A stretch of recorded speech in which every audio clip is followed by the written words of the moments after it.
ಈಗ ತಮ್ಮನ್ನು ಕರ್ನಾಟಕದಿಂದ ಹೊರಗಡೆ ಇಡೋದಕ್ಕೆ ಅಂಥದ್ದೇನು ಭಯ ಸರ್ಕಾರಕ್ಕೆ ನಿಮ್ಮ ಮೇಲೆ?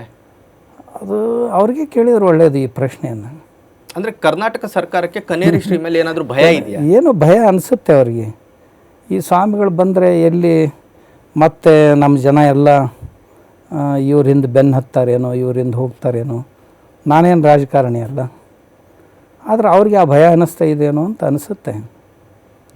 ಸರಿ, ಎಂ ಬಿ ಪಾಟೀಲ್ ಅವ್ರ ಜೊತೆಗೆ ತಮಗೇನಾದರೂ ಪರ್ಸ್ನಲ್ ದುಶ್ಮನಿ ಅಂತ ಹೇಳ್ತಾರಲ್ಲ, ಆ ಥರದ್ದು ವೈಯಕ್ತಿಕವಾಗಿ ಭಾಳ ಒಳ್ಳೆಯ ಸಂಬಂಧಗಳು ಅವ್ರ ಜೊತೆ. ನನ್ನ ಸಂಬಂಧಗಳು ವೈಯಕ್ತಿಕವಾಗಿ ಯಾರ ಜೊತೆಗೂ ಕೆಟ್ಟಿಲ್ಲ. ಆದರೆ ಅವರು ತಮ್ಮದೇ ಆದಂಥ ಒಂದು ಅಜೆಂಡಾ ಅಥವಾ ಒಂದು ಹಿಡನ್ ಅಜೆಂಡಾ ತೊಗೊಂಡು ಹೊರಟಿರುವಾಗ ಅಂಥದ್ದಕ್ಕೆ ಎಲ್ಲಿಯಾದರೂ ಪೆಟ್ಟು ಬೀಳ್ತಿತ್ತು ಅಂತಂದರೆ ಯಾರು ಬೇಕಾದರೂ ನೋಡಿ, ಒಂದು ಇರುವೆ ಹೋಗ್ತಿರುವಾಗ ಅದಕ್ಕೆ ಎಲ್ಲಿಯಾದರೂ ಅಡ್ಡಿ ಆಯಿತು ಅಂದರೆ ಅದು ಸಹಿತ ಕಡಿಯೋ ಪ್ರಯತ್ನ ಮಾಡುತ್ತೆ. ಇವರಂತರೂ ಇಡೀ ಸಮಾಜ ಮತ್ತು ಧರ್ಮವನ್ನೇ ಒಡೆಯುವಂಥ ಕೆಟ್ಟ ಕೆಲಸ ಮಾಡಲಿಕ್ಕೆ ಹೊರಟಿದ್ದಾರೆ. ಅಂಥದ್ರಲ್ಲಿ ಆತಂಕ ಆದಾಗ ಅವ್ರಿಗೆ ತೊಂದರೆ ಆಗೋದು ಸ್ವಾಭಾವಿಕ.